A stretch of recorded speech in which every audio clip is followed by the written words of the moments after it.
Hey YouTube, it's Aqua, and I'm here to show you how to fix your Bluetooth headphones when it's staticky, when you are on Teams or Zoom or any other thing, and like YouTube's working, but just those audio.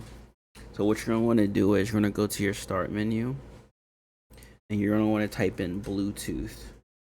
Once you type in Bluetooth, hit enter. Okay, it's going to show you all your devices here, but you're going to scroll down to devices and printer settings, right?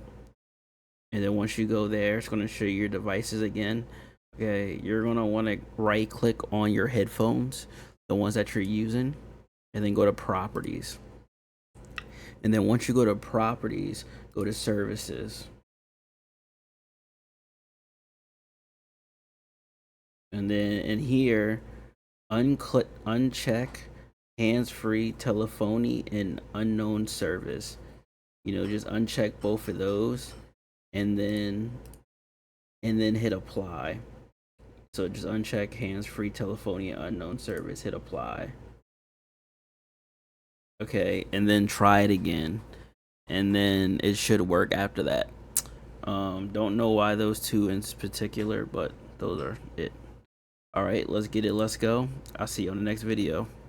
Peace.